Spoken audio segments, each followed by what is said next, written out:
All right, we are live again with another instant reaction podcast. As all of our podcasts are, this show is also brought to you by Prize Picks, which is the official daily fantasy sports app of CLNS Media. Download the app today, put in the code CLNS, and they will do a first deposit match up to $100. So, Matt, the Patriots are on the board at the top of the fourth round, and they do exactly what everyone wanted them to do again, which is take another interior offensive lineman. Yeah, the sexy pick is what we're looking for. No, I think we talked about it yesterday with the Caden Wallace pick, and I think it's brought up again here. New England had some question marks at the interior offensive line coming into the season. Some guys we thought could start, but we're not locked into those roles, and I think it's pretty clear with the investments. Caden Wallace, a guy they think can play 4 spots anywhere but center. Layden Robinson, a guy who can play either guard spot for you. They clearly are not satisfied with the play that they got from Cole Strange and from City So and from Antonio Maffi on the interior of that line last year. And you're trying to protect a rookie quarterback. I like it. I think this is a bit of a reach, but we're also at a point in the draft where the reaches bother me a little bit less. The talent flattens out here. So he's experienced. He's athletic. He's a mauler. There's still work to do. He's an older guy. I'm not super in love with the pick, but I just can't get mad about taking offensive linemen when you just picked a rookie quarterback. Yeah. Well, and listen, you're not wrong about that. I think the hard thing for people to swallow, the hard pill for people to swallow is that you drafted 3 interior offensive linemen last year in day 3. And we looked at it and thought, okay, we're turning the page this year and we have interior offensive lineman depth and so on and so forth. The problem is that what you have to remember is that last year Bill Belichick was running the draft. How does Elliott Wolf and Gerard Mayo feel about those guys in the interior? Yeah, it's great you have bodies there, but can they play? Right. And I think this is a pretty clear sign when you have a good, and again, I'm not sure, if they were in on Troy Franklin, who Denver jumped them to draft. I'm not sure if they were in on Jatavian Sanders, who went number 1, in the 4th round here. So I don't know if they would have taken either of those guys, but you have to look at it and say, hey, look, they're targeting their players that they want. They're going after guys and they're getting them. Would I have preferred Tanner Bortolini in this spot? Yes. And I think Tanner Bortolini could get a little bit later. But if I'm talking about an interior offensive lineman that I think can play and can play well and can back up a ton of different spots, Tanner Bortolini was my pick for interior offensive lineman. Layden Anderson, fine. He's fine. But he doesn't excite me. And again, that doesn't necessarily mean he won't be good. It's just not a guy that it seems like another guy that has a little bit of a higher floor, but a little bit of a lower ceiling. And that's fine, right? And again, these guys weren't drafting last year. So you took 3 guys last year. Doesn't mean they think they're good. Obviously, they don't think they're that good if they're out there drafting more guys again in the interior of the offensive line. Yep. And the 3 guys they drafted last year, one, Jake Andrews, essentially never played. I thought he looked good in the season finale, but basically never saw him. Antonio Maffi was not good when he played. In City So was fine. One of the better graded rookie guards by PFF. A lot of that was his run blocking grade. His pass blocking grade was awful. So it was an area where there was room to grow. I do think another interesting part of this that we haven't talked about is when they drafted City So last year, they thought he was going to be a tackle. That's what they wanted from him. And if they look at this and, we've talked about City So, could he move back to tackle? Another guy that you think can move positions potentially, Cole Strange, was talked about maybe as a center at points in the process. David Andrews nearing retirement. So, if you've got parts of there at guard who you think you might move around, this pick also makes a ton of sense there. You said high floor, low ceiling prospect. I kind of like that here because the floor on the offensive line last year was awful. Like those first 3-4 weeks of the season, the line was just unplayable. You couldn't do anything offensively because of that. And I think making sure that never happens again is a good thing. Like I said, this guy's experienced. Brandon Thorne says 3-year starter, 33 career starts at right guard, 11 last season.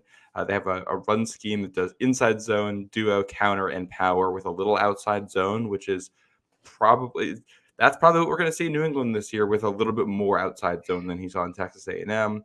He's a big dude. He's got a big chest. He's a very powerful blocker. He can win in the running game because of it, and he's very stout in pass protection. Like he anchors well. He has some work to do technique-wise in pass protection. He has work to do with passing off stunts and twists, but he's a big-bodied guy who can, hold on when he gets his hands on you. So in some ways, this reminds me of Antonio Mafi. They probably just like this guy better. And, I don't hate the idea of moving on. And it's an old regime that drafted those guys. Just because they liked those guys last year might not mean anything when it comes to future evaluations here as well. And that's totally true. Yeah, that's totally true. And he's a guy that, he's got long arms. He's almost 35-inch arms. He's a big kid. And look, and you were reading from Brendan Thorne, the Beast says, Robinson plays with a rugged physical demeanor and the play strength to stay connected, but his middling mirror skills in protection will be targeted by NFL pass rushers. He has a chance to provide depth for a power-based scheme in the NFL. He has him as a 4th to 5th round grade. And again, it depends what you read, right? Some people are saying, oh, he's like a 7th round pick. And it's like, no, he's not. Like, it's not that much of a reach. Is it a super exciting pick? No. And I think you draft Drake May, number 3, and you're like, all right, let's put the weapons around him. Let's do this. Let's get that. And it's like, yes, but we also need to make sure our offensive line is significantly better than it was last year. And so you draft Caden Wallace. Yes, last night, can he play left tackle? Can he not? I don't know. But you're trying to build this offensive line, and so you're adding to your depth inside. And I think Layden Robinson is a guy that they expect to compete for that right guard job in camp. And whether he wins it or not, I don't know. But I think that they expect him to compete for that job in camp. And then we'll see where it goes from there. Yeah, and I had tweeted out my list of what I wanted for New England. This goes back to yesterday afternoon. For the rest of this draft, I wanted 1 offensive tackle, 1 interior offensive lineman, 1 defensive back, and 2 pass catchers of any kind. Well, we've hit the offensive tackle. We've hit the interior offensive lineman. Now we got 1 of the pass catchers. They got a pick coming up probably in a couple of minutes here at 110 with potentially some pass catchers on the board, definitely some defensive backs on the board that I like. And we'll see where they go. I don't think Troy Franklin was on their board, honestly. I don't think he's a guy Elliott Wolf would even consider just because of the weight on him. So the Patriots were ever missing out on that. I will tell you, our guy Coach Williams on Twitter, he said that he had some juicy information that he got a text from someone that he trusted. And the person they trusted told him that they were taking Troy Franklin if he was there at 103. And so that's one of the reasons why Denver jumped up and took him. Okay. Now that is interesting to me. So maybe they did like Franklin. JT Sanders is still on the board. I don't really like him that much. Wait, no, JT Sanders isn't on the board. He was the JT Sanders is gone, and Theo Johnson just went as well. So Theo Johnson. So who I think would be really interesting at 110 for New England is Johnny Wilson from Florida State. They like size. He's a really interesting player. He's a 1-of-1 athlete. That's interesting. Nobody likes him. Yeah. Some people say he's a big slot. Some people say he's an X receiver. Some people say he should switch to tight end. He's 6'7" at wide receiver, and he's got a crazy catch radius. One of my buddies, Jordan Lauby, compared him to Marquez Valdez-Scantling because he's big and he's got long arms and he can stretch the field, and then he'll have some of the most inexplicable drops you've ever seen. Yeah. So we'll see. I think I do agree. Like, go with someone. Johnny Wilson, as you said, 1-of-1. He's just a guy that they don't make him like that usually. And so, I'm interested to see where they go. 110, they also might trade back because remember now, they don't have a pick between 110 and 180. So they might want to move back as well. So, All right, that does it here for us on Layden Robinson.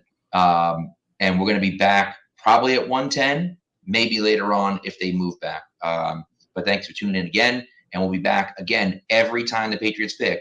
We'll be back, and I'll be putting it up as a podcast almost immediately as well.